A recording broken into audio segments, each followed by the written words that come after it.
Saudara, untuk mengetahui kondisi terkini di Kabupaten Gayo Lues, Aceh, saat ini kita telah terhubung dengan Bupati Gayo Lues, Bapak Suhadi. Selamat siang, Pak. Selamat siang. Selamat siang. Ya, Pak Bupati, sampai saat ini bagaimana kondisi di Kabupaten Gayo Lues dan bagaimana apakah bantuan sudah diterima masyarakat? Pasca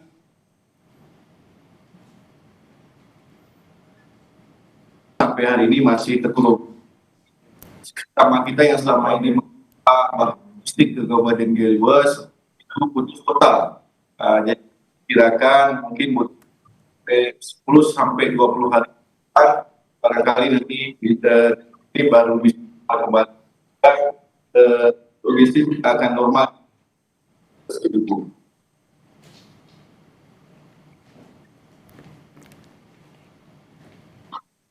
Oke, Pak Bupati, maaf sekali situasi atau jaringan di sini kurang baik. Bolehkah Anda ulangi terkait dengan kondisi di Kabupaten Gayo Lues saat ini dan bagaimana penyaluran bantuan, apakah sudah diterima oleh masyarakat? Baik Bu, pasca terjadinya banjir bandang 14 hari yang lalu, kondisi Kabupaten Gayo Lues hari ini masih terkurung karena jalur utama pasokan logistik ke Kabupaten Gayo Lues dan baru saja kami menerima laporan dari lapangan bahwa diperkirakan butuh waktu 2 minggu sampai 20 hari ke depan mungkin jalan ini baru bisa dilalui untuk membawa logistik ke Kabupaten Gayo Lues.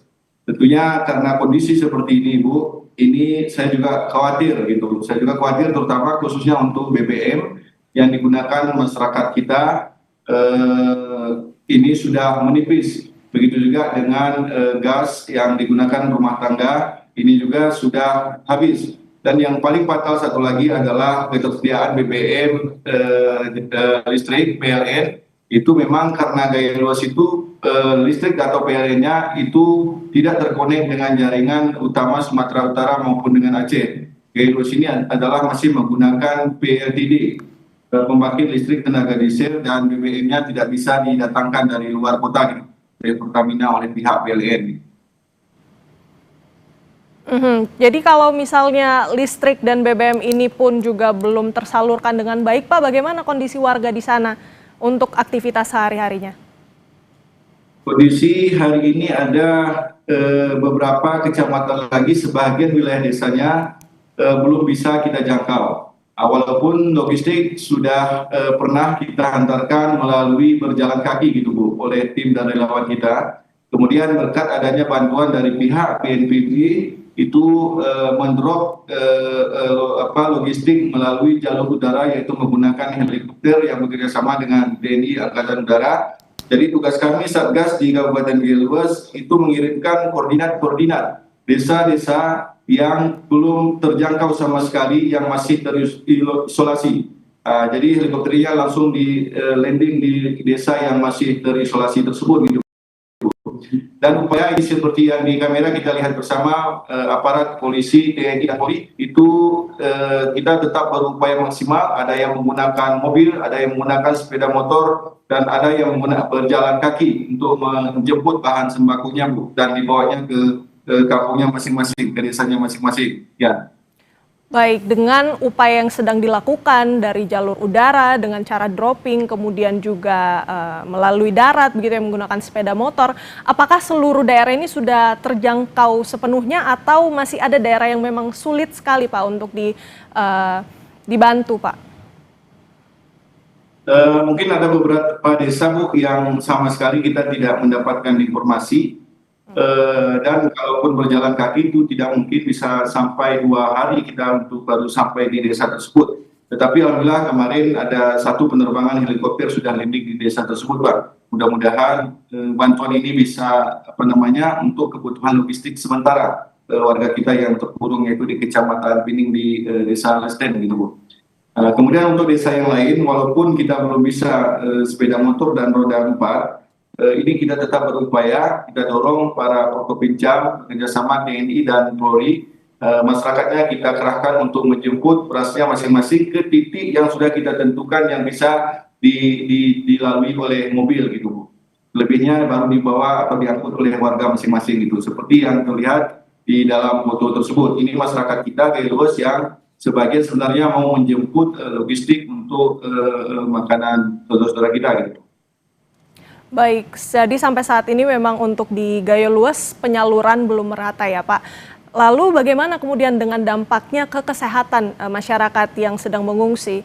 Sejauh ini seperti apa kondisi di posko pengungsian Pak?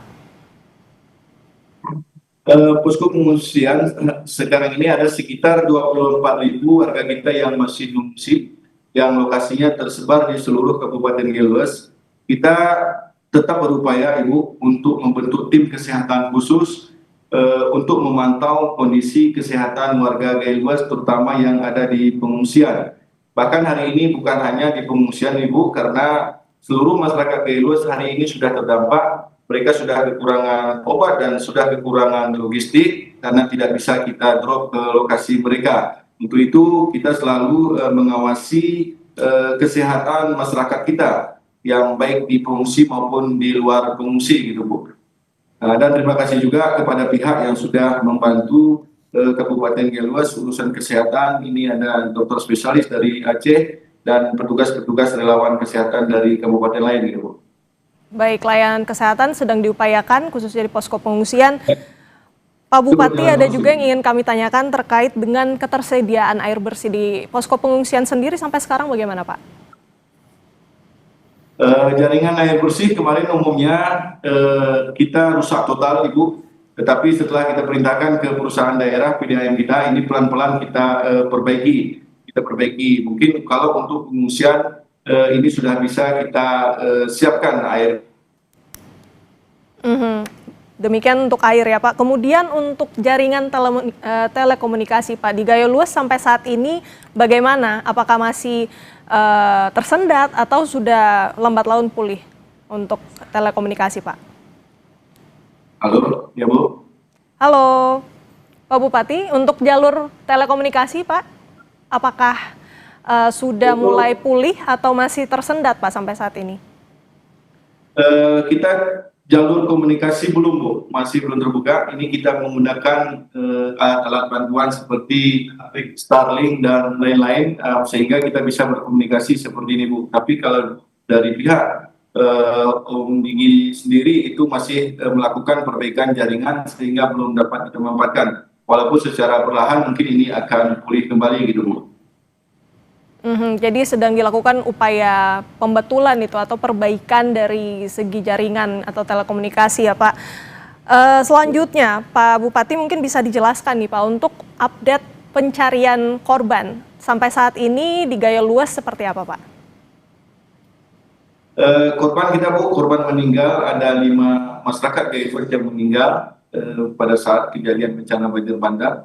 Dan sampai hari ini juga sebenarnya pencarian kita belum mendapatkan data yang sepenuhnya Bu, seluruh wilayah Kabupaten Gaya Luas, karena seperti informasi yang saya sampaikan tadi masih ada beberapa wilayah kita yang belum terjangkau, sehingga ini kita sudah membentuk tim untuk menjemput bola ke desa-desa yang tidak terjangkau untuk memvalidasi data-data yang kita butuhkan tentunya sebagai bahan pelaporan kita gitu. Baik, Pak Bupati, kita kembali ke topik terisolir nih Pak, terisolasi. Untuk warga masyarakat yang masih terisolasi di Kabupaten Gayo Luas Pak. Sampai saat ini bisa dijelaskan atau digambarkan kepada kami untuk kondisi infrastruktur di sana seperti apa, untuk jumlah jembatan yang sedang mungkin dilakukan upaya perbaikan atau seperti apa? Ya, jadi dampak dari kerusakan yang ditimbulkan oleh banjir bandang yang dahsyat ini Bu, itu tadi pagi kami menerima data dari tim kita di lapangan, khusus jembatan saja, itu jembatan yang putus dan rusak berat itu 88 unit jembatan. Ini umumnya sudah tidak dapat kita fungsikan lagi. Sebenarnya jembatan ini adalah yang dimanfaatkan oleh masyarakat kita untuk ke sentra-sentra produksi masyarakat kita gitu Bu. Kemudian untuk jaringan irigasi yang rusak berat itu 50 unit Bu, yang tersebar di seluruh Kabupaten Gaya Luas. Kemudian kondisi pasca kerusakan ini tentunya kami belum berpikir gitu Bu, bagaimana cara kami untuk membangun kembali aset-aset kami yang hilang ini. Tentu inilah barangkali ketidakmampuan kami untuk merehabilitasi dan merekonstruksi sarana prasarana yang rusak disebabkan oleh banjir bandang ini. Walaupun kemarin kami kunjungan ke lokasi-lokasi banjir bandang, itu ada swadaya-swadaya dari pemerintah, kemudian dari masyarakat kita untuk membangun jembatan sementara gitu Bu. Jadi untuk akses sepeda motor saja. Ini sedang dilakukan di tengah-tengah masyarakat kita, tentu di bawah pengawasan pemerintah daerah Kabupaten Geluas gitu Bu.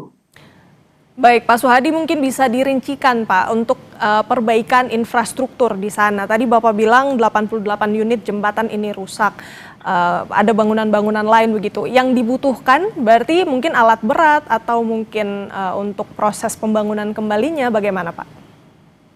Ya, tentu mungkin sebelum pembangunan permanen Ibu, karena ini adalah urat nadi dari masyarakat Kabupaten Geluas, kami tentunya berharap kepada pemerintah pusat dan provinsi agar dapat membuat jembatan-jembatan sementara yang bisa dimanfaatkan oleh masyarakat kita. Sehingga nanti ekonomi masyarakat Kabupaten Geluas akan berangsur pulih tentunya gitu Bu. Walaupun hari ini pihak Balai Jalan ini sedang bergiat-giatnya untuk menerobos jalur dari Sumatera Utara, Aceh Tenggara menuju Kabupaten Geluas yang saya sebutkan tadi bahwa itu adalah jalur 95% bahan logistik kita melalui jalur tersebut gitu Bu. Tapi harapan kami tentu ini mudah-mudahan bisa didorong, diperkuat sehingga akses ini bisa cepat difungsikan kembali oleh pemerintah dan masyarakat Kabupaten Geluas. Demikian gitu. Baik, sangat dibutuhkan bantuan dari pemerintah pusat untuk melakukan beragam jenis perbaikan atau rehabilitasi di Kabupaten Gayo Luas. Terima kasih banyak Bapak Bupati Suhadi dari Gayo Luas, Aceh. Ibu, bisa ditambah sedikit Bu? Silakan Pak. Halo, iya, silakan Pak Suhadi. Saya mau tambahkan sedikit laporan terkait dengan kerusakan perumahan, Bu. Jadi data sementara yang kami ada sekitar 2.600 unit rumah kita yang hanyut dan rusak berat, dan ini sudah tidak bisa ditempati lagi oleh masyarakat kita. Inilah masyarakat kita yang tertampung di dalam pengungsian. Nah, untuk ini juga tentunya kami pemerintah daerah sangat berharap kepada pihak BNPB barangkali bisa melakukan rehabilitasi dan rekonstruksi rumah warga kita yang rusak ini gitu Bu. Mungkin bisa membangun rumah dari bahan-bahan yang portable sehingga bisa proses pembangunannya bisa lebih cepat dan lebih awal sehingga nanti tujuannya untuk memberikan kenyamanan kepada masyarakat kita gitu. Demikian. Baik, selain infrastruktur tentunya diperlukan juga untuk perbaikan perumahan ya Pak Suhadi. Terima kasih banyak atas informasinya Bapak Suhadi langsung dari Gayo Luas, Aceh. Terima kasih Bu.